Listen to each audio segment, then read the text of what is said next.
Hey beautiful people, having a great Friday. It is gorgeous sunshine where I am, so I can't wait to get out and go for a walk shortly. But jumping into today's topic around blaming yourself for how other people feel and or taking responsibility. So taking too much responsibility. I need to make others happy, or I can't be happy until everyone else around me is happy. All of these kind of things. Hey Kate, lovely to have you on, darling. Hey Fee, lovely to have you on too, sweet. I saw your little boy's photo. His haircut looks amazing. Such a transformation. So many different things that can really derail us emotionally. And I think as women, we're very adaptable, we're very flexible at trying to meet everybody else's needs. We tend to be a lot more sensitive, so we're taking on other people's feelings, other people's emotions. We want to make sure that everybody around us is okay. And what this does, it's an incredible burden that we place upon ourselves, and it's kind of like a never-ending task, because the chances are that every single one of the people that you love in your life being happy and being well and being okay all at the same time are pretty minimal. And so it's an exhausting pattern that we can run as women. And so I really wanted to address this as well. Hey Sandra, lovely to have you on, darling. Hey Rob, lovely to have you on.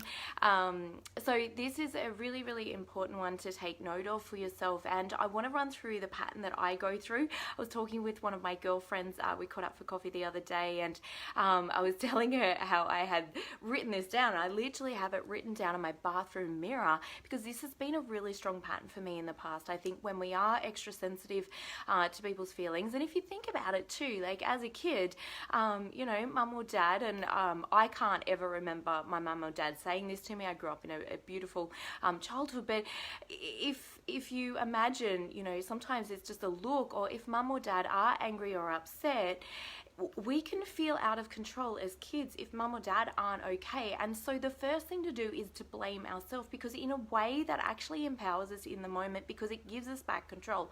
If we're the ones that fault, or if we've upset them or made them angry, we can change us. We can start to regulate our behavior, or we can behave better, or all of these things. And what it does is it locks us into this pattern of feeling responsible, even if mum or dad never said to you, oh my God, you're making me so angry, which of course, you know, I've heard like other people say that. I'm just trying to think, run through my mind to say whether, you know, I've ever said that to my girls. But in those moments when we're super stressed, of course, nobody has the power to make you feel a particular way, or for you to make them feel a particular way. We have to have disempowered ourselves in some way and allowed that to actually happen. And it's really important to take self-responsibility around this, because this particular pattern is two sides of the same coin, and that coin is then also, we may, if we've got that pattern where we blame ourselves for how other people feel. Hey Michelle, lovely to have you on. Hey Christy, lovely to have you on. Hey Chris. And hey Tracy, lovely to have you on as well. If we blame ourselves for how other people feel, chances are we also blame others for how we feel. And so that again is going to always disempower you. And there's nothing more frustrating than going, oh my God, they make me so angry, or I'm so upset, or they hurt me so much, or they wounded me. And I'm not making trite of your experiences if you have been through that. I've believed every single one of those beliefs. It just doesn't serve us long term to hang on to that. Short term, sometimes it can actually empower us to blame somebody else, because blame is a little bit further up on the emotional guidance scale. And for those of you that have followed me for a little while, and I talk about the emotional guidance scale, when we feel powerless, to either blame self or blame others does actually feel better temporarily. It's just if we get stuck there, it doesn't feel very good long term, and it'll always render you out of control in being able to change it, or being able to change the way that you actually feel as well. So for me, how it plays out is I will notice that somebody's not happy or something's going on for somebody. I will tend to blame myself and think it's my fault or something that I've done. So I tend to make it about me, which again, obviously is completely way off track a lot of the time. Sometimes I have done something that has upset somebody in their eyes, but again, it's just this pattern playing out. And a lot of the the time it's either misinterpretation, miscommunication, or assuming or expectations that weren't communicated effectively, that now somebody's left feeling disappointed because neither of us had actually communicated what our own internal outcome was or what we were expecting from the other. And so the pattern I run, I'll notice somebody's upset or something's going on. I'll blame myself and go, oh my God. And sometimes it's not even a conscious thought. It might just be, oh, I feel really bad. Oh, what can I do? And I feel kind of a little bit, like I said, out of control, or I feel like now I need to jump in and fix them, or now I need to help them in some way. And so then I tend to feel either guilt, so a sense of guilt, or a sense of shame. This can be a big shame trigger for me as well. So when you can identify what your shame triggers are and how you actually behave or act afterwards. So if you're wanting to withdraw from the world, if you don't want to see anybody, then you know that, you know, you're potentially running a shame pattern as well. So I tend to run my guilt pattern. I feel really bad. And so this has happened, like even if I've had a good success or a good win and somebody kind of feels a bit jealous of me, or somebody feels, you know, a little put out, or maybe things aren't going as well for them. And so it triggers them in some way. And I tend to, in the past, I had a really strong guilt pattern around that. I've done a lot of inner work to clean that up, but it still can surface at times. And then I feel grief, because I feel grief that why do I need to feel bad, or now I'm feeling bad for not really any reason of my own fault, if that makes sense, apart from I've chosen to run that pattern either consciously or unconsciously. And so, hey, Yvonne, great to have you on, darling, and Paul and Monica, great to have you. Oh, Monica, sorry, darling. So really important to recognize, yeah, are you running like a shame pattern or a guilt pattern, grief? And then what actually happens, because then I've gone into shame, my self-esteem plummets massively with that. So then I don't value myself. I don't value my time as much. I beat up on myself, and a lot of this can be very unconscious at first. And then so then I go into overfunctioning and overgiving in a way to compensate for my low self-worth, and then try and get validation externally from others in making me feel better. And when I was telling my friend, she's like, oh my God, it's like you're in my head. This is exactly what I do. So that's why I wanted to do a video about it, because I thought bringing conscious awareness to these patterns, anytime you notice one of these aspects, you can stop the pattern at any point. Now you've got conscious awareness of it. You can pause, you can breathe, you can ask yourself what it is that you want instead. For me, when I go through those periods of over-functioning or over-giving, I'll be in self-denial. So I tend to crave sugar if I'm in that phase, a lot of coffee if I feel like I'm out of control, because I'm fixated on what's going on for somebody else, which of course I can't control. That's up to them. It's not my job, it's not my responsibility, but I've taken that on board unconsciously, and sometimes consciously, but still working my way out of the pattern. So I'll tend to crave like emotionally eat, because I'm trying to fill up a hole inside that says I'm guilty or I'm bad or I'm shameful for something that I actually didn't do or I'm not responsible for.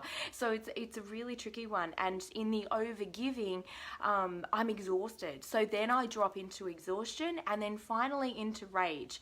Now, rage is such an important emotion. Most people feel very uncomfortable in the emotion of rage or strong anger, simply because we've been taught that that's really wrong as a child. But it is your signal that the boundary, there's no healthy boundaries being established. There's this overgiving, and it is not sustainable, and it is your protective mama bear inside rising up and going, this is not okay. You need to take charge of this. You need to take it's like that real protective self that rises up to protect you, just as you would if one of your kids, you know, if they were getting bullied or something else was going on. That rage inside tends to rise up. Now, of course, we don't like to stay in rage, but it is a really good trigger to go, oh my God, I'm in rage. Wow, I must have really let down my boundaries, because like low boundaries or no boundaries or really unhealthy boundaries where we're overgiving, overextending, giving from an empty bucket, depleting ourselves completely in an attempt to try and get validation back, in an attempt to get self-love back, or it's not even self-love, love from others, because we're not loving or appreciating ourselves, or we're blaming ourselves either consciously or unconsciously. Hey Virginia, hey Jerry, hey John, lovely to have you on. Hey Tesha. So we're blaming ourselves quite unconsciously around all of this stuff, and you can't ever kind of heal yourself from staying in that space. So for me, I hit the rage trigger and I go, oh shit, that's what I've been doing. Oh my God, how frustrating. If I haven't noticed it somewhere along the way prior to that.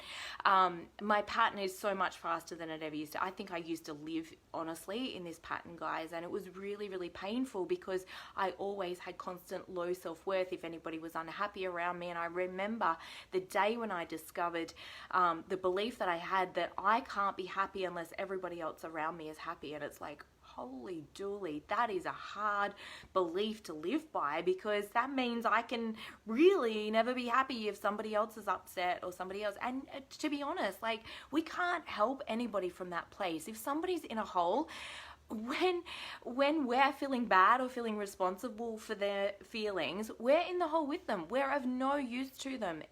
We can only help somebody when we've empowered ourselves, when we've stepped out, when we're throwing the rope to them, saying, come this way, it feels great up here. And they may choose to grab onto the rope and pull themselves out of the hole or not. That's not our job, to get other people out of their hole. Sure, we can love them and everything else, but this is where we tend to get fixated and be overly responsible for other people's emotions and feelings, and then blame them for us feeling bad or for dragging us down or for any of those things. And it really creates very unhealthy relationships, and certainly not sustainable relationships. So the more that we can take that self-responsibility, notice if that rage comes up for you. Where have you diminished your boundaries? Where are you not taking care of yourself? Where are you not loving yourself? Where are you blaming yourself either consciously or unconsciously for something that's happened or for somebody else's feelings? And go back and clean up the work. So that's when I do the reset, if I haven't done it prior to that point. And it's such an important, I think, thing to be able to do, is to question the thought, I'm responsible for how they feel, or I made them feel bad. Is that true? No. Okay, no, I absolutely know that's true. If I had to say yes forever, you might temporarily kind of be like, well, I kind of do feel like I made them feel bad by something I said or something. And of course, we can all learn and grow and be able to effectively communicate and everything else. But at the end of the day, you're responsible for how you feel, and they're responsible for how they feel. And I use this example because I think it's a really good example. Hey, Jan. Hey, Paula. Hey, Rod. Hey, Natasha. Great to have you all on. It's a really important example. My daughter came home from school one day and she was very upset. One of her friends had said something to her that really upset her. And I said to her, if they told you that you had purple hair, would you be upset? She just looked at me weird and she was just like, why are you even asking me that? And I said, answer the question, please, darling. Like, if they told you you had purple hair, would you be upset? And she's like, no. And I said, well, why not? What's the difference? And she said, well, it's not true. I don't have purple hair. And I said, well, there you go. You can only take on board what it is that you actually believe to be true about yourself. And so a lot of the time, if somebody's blaming us, it's because we've ran a pattern in the past of blaming ourselves. And so it takes quite a bit to, if you've been running that pattern for the last 20, 30, 40 years, it can take a little bit to clean that up. And then, because what happens if we don't clean that up is we'll continually attract people that want to blame us. And that doesn't feel good. So you won't actually attract somebody that is fully taking responsibility for how they're showing up, for how they're living life, for the choices that they make. And when we overgive, generally, like, we're saying yes. When we tend to be an overgiver with other people, we're saying yes to stuff that really doesn't light our heart up, that really we're doing it because we feel like we have to, we need to, or we should. And I can promise you that will empty your bucket faster than anything in the world. It feels amazing to be able to say yes or no in a way that is really aligned for yourself, and feels really good. It's like, yeah, that feels amazing. I want to do that. Or no, it doesn't feel good. And sometimes, like, I can create like a win-win situation. Sometimes one of my girls might ask me if I can help them with something or if I can do something, and if I've got other things on my particular agenda that I'm wanting to get done, and then sometimes it's like, oh, look, I would love to help you with that, and I've also got this thing that I'm working on. How can we kind of work around this? Oh, I'll cook tea, or I'll do this, is normally what they say. And so then we create a win-win situation where I can help them and they can help, and it works really well. It's a collaborative effect. So very, very important to be able to do that. Hey Lydia, hey Betty, great to have you guys on. So has anybody got any questions at all about this? I use the Byron Katie work. I'll put her website in there again. You can use the One Belief at a Time worksheet or the Judge Your Neighbor worksheet. So I'm angry at such and such because I feel like they're blaming me, or I'm responsible, or it's always my fault, or any one of those things. For me, underneath that, I'm responsible. So I had a really big belief around I'm responsible, it's always my fault. I had to do a lot of like releasing that thought. So it was, how do I feel with that thought? I feel terrible, I feel responsible, I feel guilty, I feel ashamed, I feel belittled, I feel humiliated, I feel like I can't do anything right. And then how do I feel without that thought? Oh my God, I can breathe. I feel relieved. I feel like I'm not a burden to anybody. I feel like I can be helpful. I can love and appreciate myself. I can love and appreciate others. I can feel better about myself. I feel more connected with others. So all of these things, and when these patterns play out, guys, it's not the real you. It is a part of your identity that was created years ago, pro-survival, to help you get on in the world. So depending on what your mum and dad's behavior was like, or what was modeled to you, maybe your mum or dad blamed themselves really badly for other people's emotions, therefore they blamed you, or it felt like they blamed you. Or sometimes, I know I had a situation when I was about 7. I blamed myself for how somebody felt, and I rang them about it years later, like literally like a couple of years ago, and said, how did that actually impact you? And they're like, it meant nothing to me. I wasn't worried. Like, I wasn't upset. So it's all in the way that we perceive stuff. I had carried guilt around that situation from when I was 7, and all it was I'd felt like I'd done better than somebody else that I'd really cared about at school. Crazy stuff. And so I felt guilt every time I felt like I was achieving or succeeding, and I had felt like I hurt others through me succeeding. And so of course that's always going to have us pushing up against a glass ceiling, because we don't want to feel that loss of love or feel guilt or shame about when we are doing well. And so often others will be triggered by our own success, because if they're not feeling great about themselves, that can happen. Or perhaps that's us doing that. Maybe we're being triggered by somebody else's success, and it's all it is we're just out of alignment with our own success. The fact that somebody else has achieved something makes it even more possible for you to be able to do that. It's not that it would have been impossible for you to do that in the first place, but if more and more people are achieving the same things, or doing similar things to what it is that you desire or want most, you couldn't feel jealousy if you were in full alignment with that. If you knew that that was 100% possible for you, if you had strong belief, positive expectation, and that's where the emotional guidance scale comes in as well. So I truly hope that that's been helpful for you guys. Loads of love for everybody that's jumped on. Hey Jamie, great to have you on, and hey Vanessa, loads of love to you, darling. If anybody has any further questions, or you've noticed, yep, that's a pattern that I run really strongly, like I said, I'll put Byron Katie's website in there. Or if you've just noticed that this is kind of something, and I think particularly, like I said, for women, this could be true for men. I obviously can't speak from a man's perspective, but I do know from so many of my gorgeous clients that I've worked with that they do resonate like a lot with this as well, where we'll go into over responsibility of other people's feelings, and particularly our kids, and particularly our partner or our spouse. That can kind of really play out. So if that is a pattern or been a strong pattern for you as well, I know that you will be adrenally fatigued, you'll feel exhausted, you'll feel angry and resentful even though you want to love the people around you, but you will feel anger and resentment. You may have limited patience around that. So if that is you, please, this is my specialty in helping women overcome this. I lived it for a lot of my life, and it didn't ever feel good to live from that space, and I can promise you it's a different world to live in a place where you feel so joyous, so filled up within yourself. Your self-love is high, your self-worth is high, and you know that you don't need to overgive in a way to make yourself feel like you're enough, because at the end of the day, if we're overgiving or overcompensating, it's because we don't feel that we're enough as a person. And it took me a lot to understand that and to really be able to clear that up. But I think self-love is not a one-time certificate. It fluctuates with with different events and different circumstances, and of course the judgment of our ego survival mind and that particular pattern that we're running from that identity that was first created as pro-survival in order to get on in the world, or in order to be loved by our parents, or to fit in, and we're hardwired for that.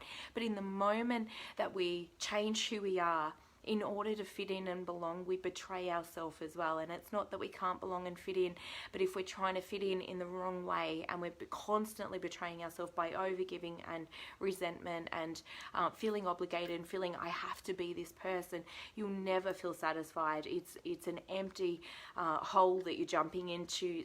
And I lived it for ages. I just felt like a shell within myself living that life, because I wasn't being true, I wasn't being authentic, and I wasn't playing with the people that really were aligned for me and feel amazing to surround myself with these days. So definitely have a look at that. If that's something relevant for you, reach out if you need a hand with any of that. And like I said, loads of love and gratitude. And if this has been helpful, please love, or share it with somebody that you know that it could be particularly helpful for, or perhaps just watch it again for yourself. I had somebody message me with one of my videos and say they'd watched it straight 4 times in a row because they really needed to understand that next level of self-responsibility. I was talking about self-responsibility on the time. Hey Anne, lovely to have you on. Hey Brittany, and hey Linda, lovely to have you guys on. Have an amazing day, and loads of love and gratitude to you all. Bye.